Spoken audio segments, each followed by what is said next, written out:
Hello students, আমার YouTube চ্যানেলে তোমাদের সবাইকে স্বাগত। এর আগের ভিডিওতে আমরা স্টেটস অফ ম্যাটার গেসিয়াস স্টেট নিয়ে আলোচনা শুরু করেছিলাম। সেখানে আমি বয়েলস ল পর্যন্ত ডিসকাশন কমপ্লিট করেছি, কিছু গ্রাফিক্যাল রিপ্রেজেন্টেশনও দেখিয়েছিলাম, তার সাথে তোমাদের কিছু হোমওয়ার্কও দিয়েছিলাম। আজকের আমরা যেখান থেকে শুরু করব সেটা হলো চার্লস ল। চার্লস ল নিয়ে তোমরা এর আগে হয়তো পড়েছো। আমরা এখানে তার বিভিন্ন ফর্মেশন দেখব, তার সেখান থেকে কিছু অনুসিদ্ধান্ত পাওয়া যায় সেগুলো নিয়ে আলোচনা করব, আর তার সাথে কিছু গ্রাফিক্যাল রিপ্রেজেন্টেশনও ঠিক বয়েলস ল এর মতোই এখানেও আমরা সেই গ্রাফ নিয়ে আলোচনা করব। তো ফার্স্টে দেখা যাক যে চার্লস লতে কি বলা হয়েছিল। চার্লস লতে বলা হয়েছিল যে খুব সহজ ভাষায় যদি বলি তাহলে কি, যে উষ্ণতার সাথে গ্যাসের আয়তন একটা সম্পর্ক দেখায়, তাই তো? তাহলে এই চার্লস লতে আমরা কি পড়বো, যে রিলেশন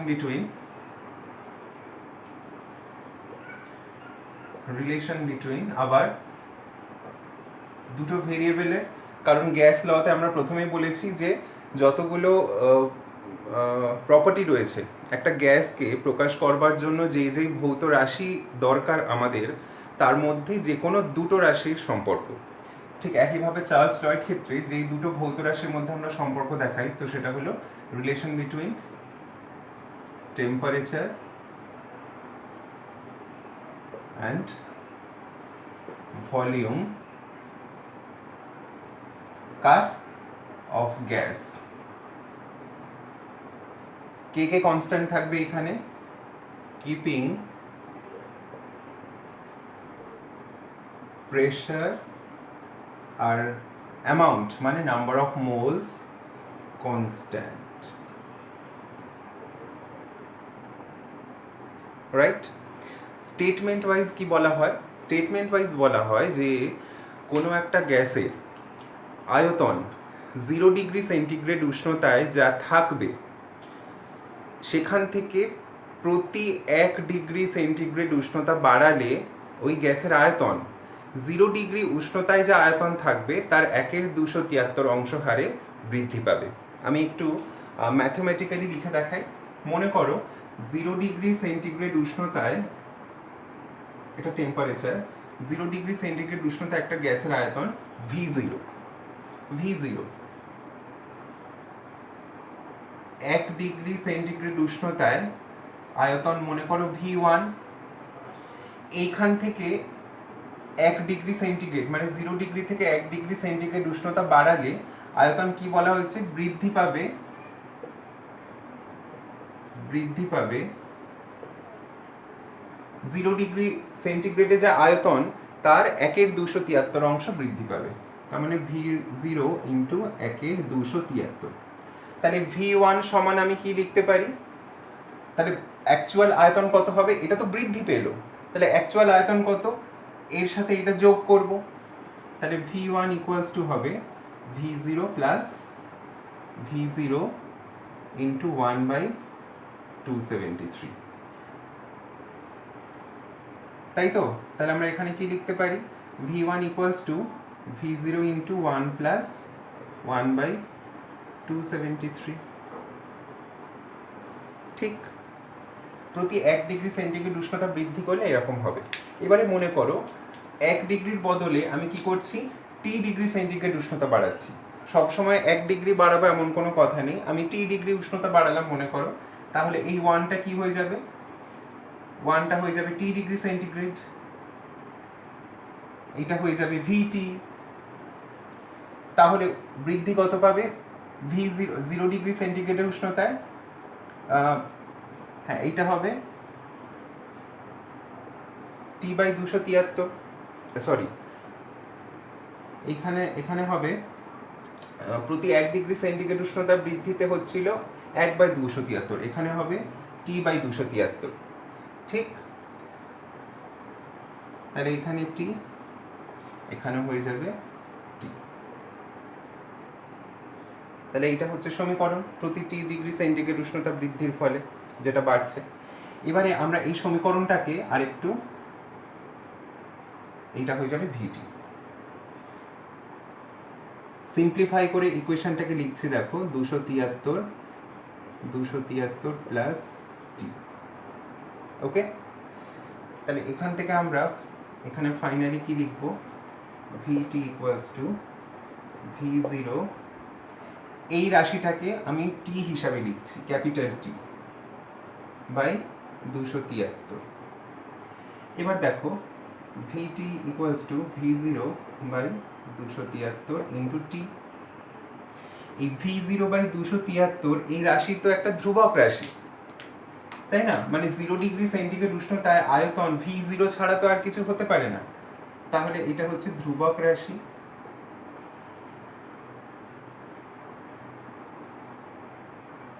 ধ্রুবক রাশি যদি হয় তাহলে আমরা ভলিউমের সাথে টেম্পারেচারের কি রিলেশন পাবো? ভলিউমের সাথে টেম্পারেচারের রিলেশন পাবো V প্রপোর্শনাল টু টি। এটাই হচ্ছে চার্লস ল, যেখানে বলা হয়েছিল যে আয়তনের সাথে উষ্ণতার একটা সমানুপাতিক সম্পর্ক আছে, যেখানে কি কনস্ট্যান্ট থাকবে? প্রেসার আর নাম্বার অফ মোলস কনস্ট্যান্ট থাকবে। আমরা এই সমীকরণ থেকেই কি লিখতাম বা কি পাই আমরা? দেখো V1 by T1 equals to V2 by T2, এটা আমরা জানি। এছাড়াও আমরা দেখো এখানে একটা জিনিস লিখতে পারি, এটা তোমরা স্ক্রিনশট তুলে নিতে পারো।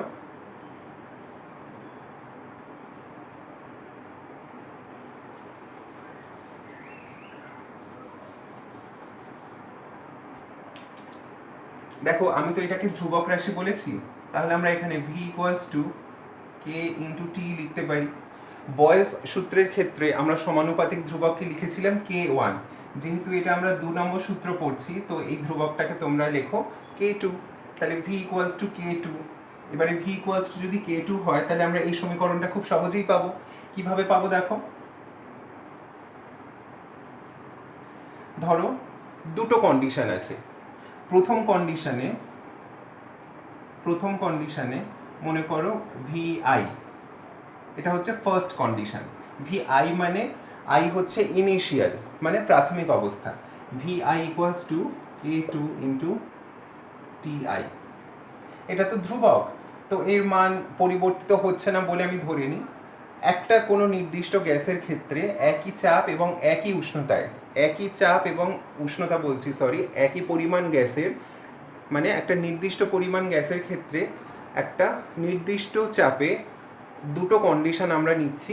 একটা হচ্ছে প্রাথমিক অবস্থা মানে ইনিশিয়াল কন্ডিশন, আর একটা হচ্ছে final condition. F for final, I হচ্ছে ইনিশিয়াল, F হচ্ছে ফাইনাল, রাইট? তাহলে দুটো সমীকরণকে যদি ভাগ করে দাও, ভাগ করে দিলে কি হবে? দুটো সমীকরণকে ভাগ করে দিলে কি হবে লেখো।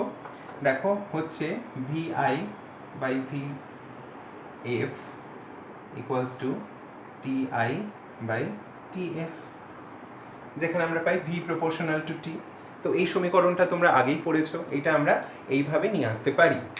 তো এই হচ্ছে চার্লস ল। ওকে, তো এই চার্লস লটা কখন আমরা বলছি? যে যদি প্রেসার এবং নাম্বার অফ মোলস, মানে যার দ্বারা আমরা গ্যাসের পরিমাণ নির্দেশ করে থাকি, সেই দুটো যদি ধ্রুবক থাকে তবেই আমরা এই কন্ডিশনটা পাবো। এইবারে কিছু গ্রাফিক্যাল রিপ্রেজেন্টেশন দেখা যাক, ঠিক বয়েলের সূত্রের মতোই।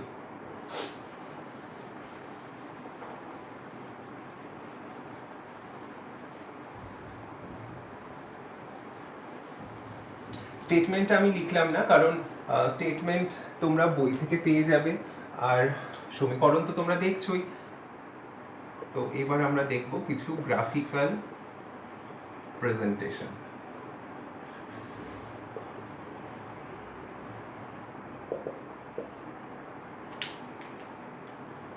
প্রথম গ্রাফিক্যাল প্রেজেন্টেশন হচ্ছে V ভার্সেস T। এটা হচ্ছে প্রথম গ্রাফিক্যাল রিপ্রেজেন্টেশন। তো আমি এক্স অ্যাক্সিস আর ওয়াই অ্যাক্সিস আঁকলাম। তো সামথিং ভার্সেস সামথিং যখন এই প্যাটার্নে দেওয়া থাকবে, এর আগেও আমি বলেছি প্রথম যে লেটারটা বা প্রথম যে রাশিটা দেওয়া থাকবে তাকে ওয়াই অ্যাক্সিসে বসাতে হবে, আর পরে যে রাশিটা দেওয়া থাকবে তাকে এক্স অ্যাক্সিসে বসাতে হবে। তাহলে এখানে হচ্ছে ভলিউম আছে ওয়াই অ্যাক্সিস বরাবর, আর টেম্পারেচার আছে এক্স অ্যাক্সিস বরাবর। সমীকরণ আমরা কি পেয়েছি খেয়াল করে দেখো, সমীকরণ পেয়েছি v equals to k2 into T, y equals to k2 into T বা x। এই k2টা এটা এটা কি কিসের সমীকরণের মতো দেখতে লাগছে, y ইকুয়ালস টু mx। এর আগে তোমরা গ্রাফ করেছো, আশা করি এটা বুঝতে অসুবিধা হচ্ছে না। এটা কিসের সমীকরণ, এটা হচ্ছে straight line passing through origin, equation of straight line passing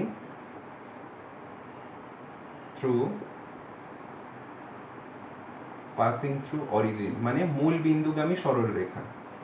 ওকে, k2টা এখানে স্লোপ, দেখো এটা পজিটিভ স্লোপ কারণ এটার সাইন পজিটিভ আছে, তো এইটা হচ্ছে পজিটিভ স্লোপ। স্লোপ মানে নতি, নতি কার হিসাবে নতি, এই এক্স অ্যাক্সিসের সাপেক্ষে যে সরলরেখাটা আমরা আঁকবো, মূল বিন্দুগামী যে সরলরেখা আঁকবো, সেটা এক্স অ্যাক্সিসের সঙ্গে কত ডিগ্রি কোণ করে আছে সেটা হলো নতি। তো পজিটিভ স্লোপ এখানে, তাহলে গ্রাফটা কীরকম হবে, গ্রাফটা হবে এইরকম। ঠিক আছে, তো এই গ্রাফটা আমরা কখনো এখানে টাচ করব না, কারণ এই লাইনটা যদি এখানে টাচ করে যায় টেম্পারেচার জিরোতে ভলিউম জিরো হয়ে যাবে। কিন্তু টেম্পারেচার জিরোতে এখানে এই টেম্পারেচার অবশ্যই এখানে একটা বলতে হবে, এই যে টেম্পারেচার আমি নিচ্ছি এই টেম্পারেচারটা হলো অ্যাবসলিউট টেম্পারেচার।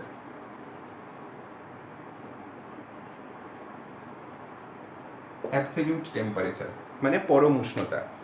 ওকে, তো এখানে একটা আমি কথা বলে রাখি, পরম উষ্ণতা এই লাইনটাকে যদি আমরা আরও এক্সট্রাপোলেট করে যাই মানে আরও পেছন দিকে যদি আমরা ড্র করি, তাহলে দেখা যায় -273.16 কেলভিন।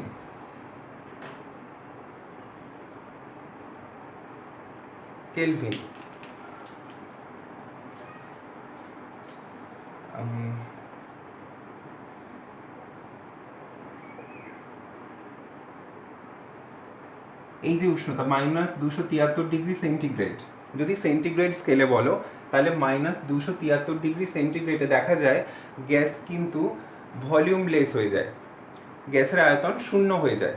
কিন্তু এটা অ্যাকচুয়ালি থিওরিটিক্যালি ক্যালকুলেট করা গেলেও এক্সপেরিমেন্টালি কিন্তু পাওয়া যায়নি। আমরা এখানে এই লাইনটাকে যদি আমরা ড্র করে যাই তাহলে দেখা যায় এই ভ্যালুতে গ্যাসের আয়তন শূন্য হয়ে যায়। কিন্তু কোনো গ্যাস শূন্য আয়তনে পৌঁছানোর আগেই সলিড, মানে প্রথমে লিকুইড হবে তারপর সলিডে কনভার্ট হয়ে যাবে। তো ডেফিনেটলি তার একটা খুব নেগলিজেবল হলেও আয়তন একটা কিন্তু থাকবেই, খুব নেগলিজেবল আয়তন থাকবেই। কারণ তোমরা ভাবো গ্যাসের ক্ষেত্রে আমরা টেম্পারেচার কমাতে কমাতে কি হবে, গ্যাসের অবস্থার পরিবর্তন হয়। প্রথমে তো গ্যাস থাকে, এবার গ্যাস হচ্ছে যেখানে অণুগুলোর মধ্যে পারস্পরিক দূরত্ব অনেক বেশি। তো যখন আমি টেম্পারেচার কমাচ্ছি তখন অণুগুলোর গতিশক্তি কমছে, তারা পরস্পরের কাছাকাছি আসছে, তাহলে কি হবে, গ্যাসীয় অবস্থা থেকে তরল অবস্থায় আসছে। আরও যখন আমি টেম্পারেচার কমাবো তরল অবস্থা থেকে সলিড অবস্থায় আসবে, যখন প্রত্যেকটা অণু পরস্পরের সঙ্গে একদম সুসংবদ্ধ অবস্থায় চলে আসবে। তো তার ক্ষেত্রে একটা সামান্য পরিমাণ হলেও আয়তন তো থাকবে। তো সেই কারণে বলা হচ্ছে পরীক্ষাগতভাবে জিরো আয়তন বা জিরো ভলিউম অ্যাচিভ করা সম্ভব নয়, যেটা থিওরিটিক্যালি আমরা বলতে পারি। তো এই হচ্ছে ব্যাপার। তো এখানে গ্রাফটা এইরকম। এরপরে দেখো,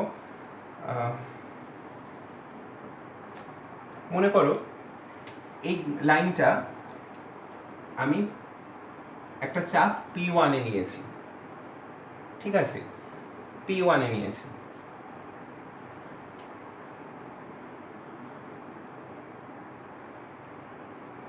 আচ্ছা, এখানে আমি কে এর একটা নির্ভরশীলতা দেখাই, ঠিক বয়েলের সূত্রে যেরকম দেখিয়েছিলাম এখানে K2 এর একটা নির্ভরশীলতা দেখাই। দেখো আমরা আইডিয়াল গ্যাস ইকুয়েশন থেকে জানি PV ইকুয়ালস টু nRT।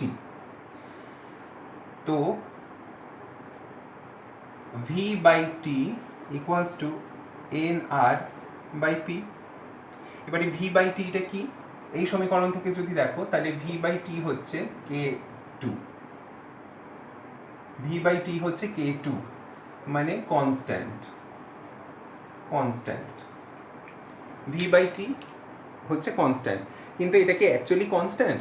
এর ডিপেন্ডেন্সি তো আছে। এই সমীকরণ থেকে আমি কি পাচ্ছি দেখো, একটা ডিপেন্ডেন্সি পাচ্ছি কার সাথে, K2 equals to N R by P. এবার আর তো গ্যাস কনস্ট্যান্ট, এটাকে যদি তুমি আলাদাভাবে লেখো তাহলে নাম্বার অফ মোলসের সাথে একটা সম্পর্ক পাচ্ছি, আবার প্রেশারের সাথে সম্পর্ক পাচ্ছি। কীরকম? K2 is directly proportional to number of moles and inversely proportional to pressure. তাহলে যত প্রেশার বাড়বে তত K2 এর মান কমবে। এবার K2 কার সাথে প্রপোর্শনাল দেখো? ভলিউমের সাথে। মানে K2 যদি কমে যায় তাহলে ভলিউমটাও কমে যাবে। তাহলে মনে করো আমি এখানে তিনটে চাপ নিচ্ছি, একটা P1, আরেকটা মনে করো P2, আর একটা হচ্ছে P3। P1, P2, P3 এর মধ্যে সম্পর্ক হলো P1 is greater than P2 is greater than P3, বা এরকম লেখো, P3টা হচ্ছে সব থেকে বড়, তারপর P1, তারপর P2। তাহলে গ্রাফ কিরকম হবে? একটা তো মনে করো P1 এর গ্রাফ এরকম, P3 এর মান যদি বেশি হয়, মানে P3 হচ্ছে চাপের মানটা সব থেকে বেশি, তাহলে তার গ্রাফটা নিচ দিয়ে যাবে এইরকম। আর P2 এর মান যেহেতু সবচেয়ে কম, এর গ্রাফটা যাবে ওপর দিয়ে এরকম। এটা হচ্ছে P2 আর এটা হচ্ছে P3। কেন এরকম হলো এবার বোঝার চেষ্টা করো। ধরো P3 এর কোনো একটা পয়েন্টে, মানে এই লাইনটার যে কোনো পয়েন্টে চাপের মান P3, রাইট? এই লাইনটার যে কোনো পয়েন্টে চাপের মান P3। মনে করো এই একটা পয়েন্ট নিলাম। P1 এর ক্ষেত্রে এই একটা পয়েন্ট নিলাম, P2 এর ক্ষেত্রে এই একটা পয়েন্ট নিলাম।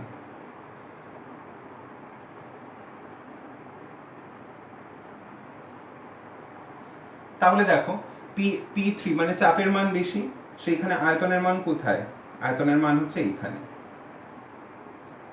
P1 এ চাপের মান মনে করো এখানে নিয়েছি, সেই সাপেক্ষে আয়তন হচ্ছে এইখানে। P2 তে চাপের মান এইখানে, আয়তন হবে এইখানে। তাহলে দেখো প্রমাণ হলো, চাপ যত কমছে তত K2 এর মান বাড়ছে। চাপ যত কমছে K2 এর মান বাড়ছে। আমি চাপের কথা বলেছি, 1/P বলিনি কিন্তু। চাপের মান যত কমছে K2 বাড়ছে, আর K2 বাড়লে ভলিউম বাড়ছে। দেখো এখানে ভলিউমের মান বাড়ছে। ওকে, তো এই হচ্ছে ব্যাপার। এইখানে প্রত্যেকটা এই যে লাইন, প্রত্যেকটা লাইনকে বলা হয় আইসোবার।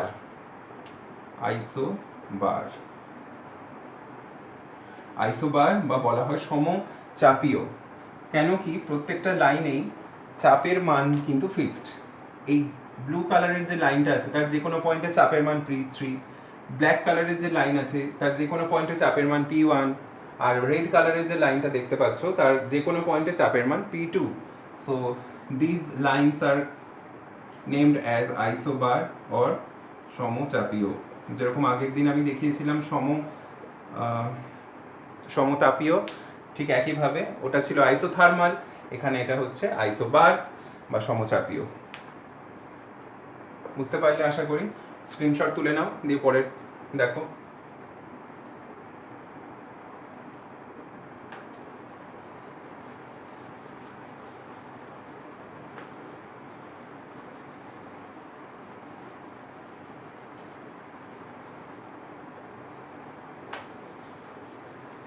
অনেক রকম গ্রাফ এখান থেকে আঁকা যায়, তো খুব তাড়াতাড়ি আরো কয়েকটা গ্রাফ দেখে নেওয়া যাক।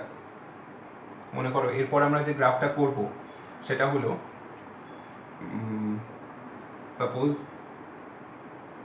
V/T versus V and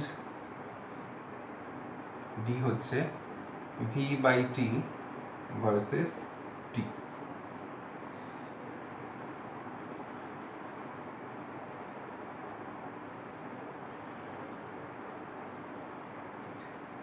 V/T এদিকে V, V/T এদিকে T। সমীকরণ কি ছিল? সমীকরণ ছিল আমাদের V/T equals to K2 constant at P and N constant। ঠিক?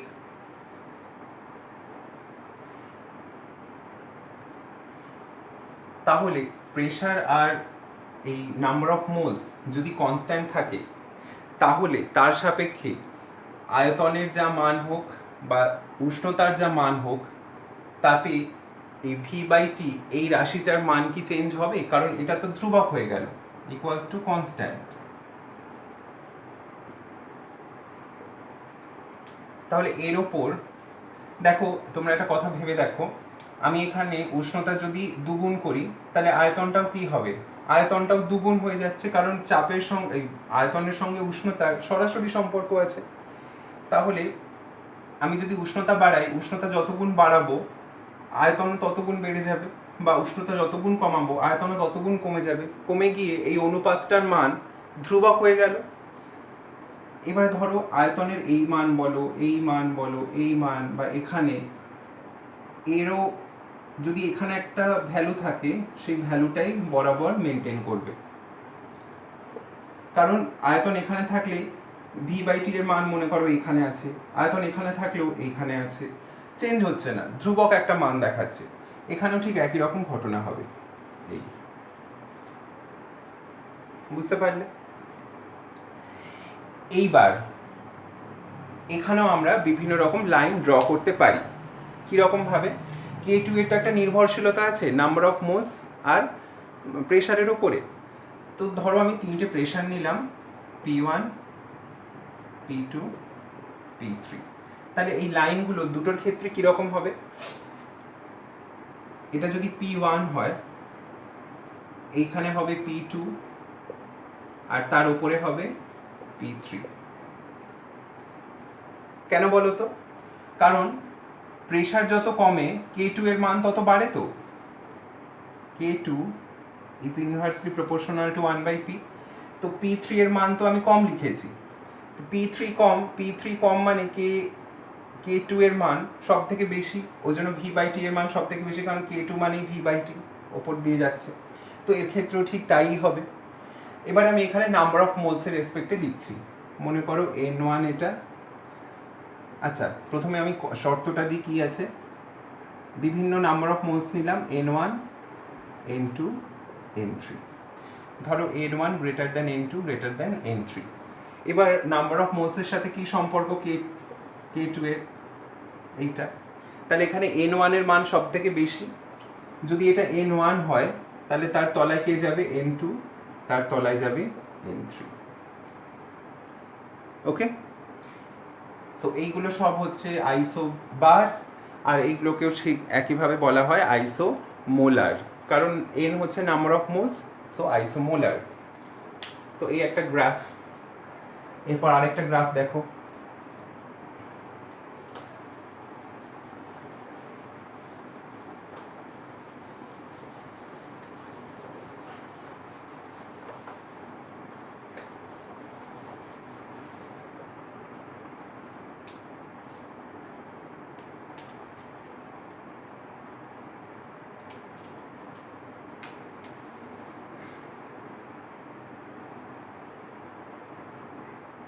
log V versus log T, log V versus log 1/T। এগুলো কি করে আসছে আগে একটু দেখে নেওয়া যাক। সমীকরণ আমরা পেয়েছিলাম V equals to K2 into T। Both সাইডে লগ নাও, আমি আর লিখছি না, তোমাদেরকে আমি বলে দিলাম মুখে। তো log V equals to log K2 into T। এটা যেহেতু মাল্টিপ্লাইড ফর্মে আছে, আমরা পজিটিভ হিসাবে লিখব K2 plus log T।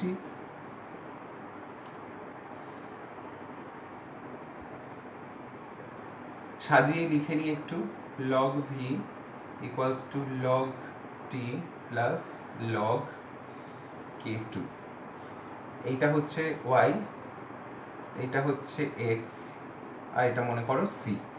এর আগে 1 আছে ধরে নাও, তাহলে 1টার জায়গায় আমি m লিখতে পারি, তাহলে y equals to mx plus c। এই সমীকরণটা আমরা আগেও দেখেছি। এটা কি? স্ট্রেট লাইনের সমীকরণ উইথ পজিটিভ স্লোপ, কিন্তু অরিজিন দিয়ে পাস করবে না, y অ্যাক্সিসে একটা ছেদিতাংশ তৈরি করবে, যেটা হলো c। সি হচ্ছে ওয়াই অ্যাক্সিসে ছেদিতাংশ, ওয়াই অ্যাক্সিসে ছেদিতাংশ, রাইট। আর এম হচ্ছে এখানে পজিটিভ স্লোপ, তাহলে গ্রাফটা কিরকম হবে? তাহলে আমরা কিসের গ্রাফ করছি? এই প্রথমটার গ্রাফ করছি। এই গ্রাফটা হবে এইরকম, সরি আমার এখানে একটু জায়গাটা কমে গেল, আমি আরেকবার একটু রিফ্রেশ করে করি। ধরো এটা আমার এখানে লগ ভি, এটা হচ্ছে লগ টি, গ্রাফটা যাবে এরকম। বুঝতে পারলে কিনা দেখো, গ্রাফটা এরকম যাবে, কারণ পজিটিভ স্লোপ করতে হচ্ছে, আর পজিটিভ স্লোপ করতে হলে লাইনটাকে আপওয়ার্ড ডিরেকশনে মুভ করতে হয়, যেটা আমি আগের ভিডিওতে বলেছি। আর এই যে অংশটা এটা হলো ওয়াই অক্ষ বরাবর ছেদিতাংশ, যেটা হচ্ছে লগ K2, যেটাকে আমরা সি দিয়ে এখানে প্রকাশ করেছি, ওকে। আর এইটা এরকম পজিটিভ স্লোপ, তো এটা হচ্ছে লগ ভি ভার্সেস লগ টি এর গ্রাফ। এবারে তোমরা এই গ্রাফটাও ঠিক একইভাবে করতে পারবে, ইকুয়েশনটাকে সেইভাবে সাজিয়ে নিতে হবে। দেখো আমি কিভাবে সাজাতে পারি ইকুয়েশনটাকে।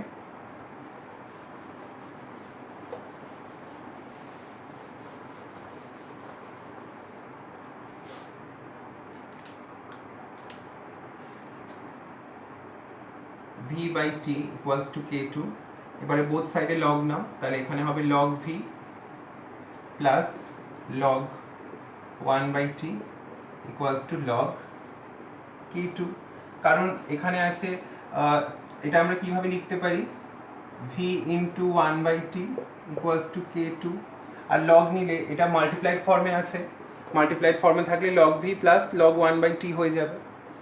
log 1 by t টাকে ওপারে নিয়ে যাও, log v equals to minus log 1 by t plus log k2, তাহলে এই সমীকরণটা কি ফর্মে আছে, y equals to minus m into x plus c, minus m মানে এখানে -1 যদি ধরো তাহলে সেটাই হচ্ছে -m। নেগেটিভ স্লোপ আবার সেই রকম, এখানে নেগেটিভ স্লোপ আছে আর y অ্যাক্সিসে ছেদিতাংশ আছে, তাহলে গ্রাফটা হবে এইরকম। এটা হচ্ছে log v, এটা log 1 by t,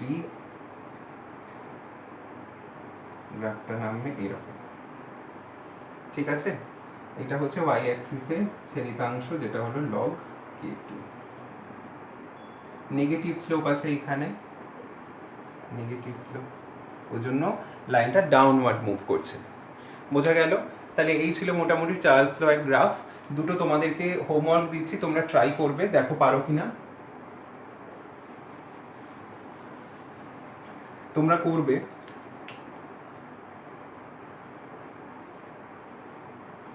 v versus t,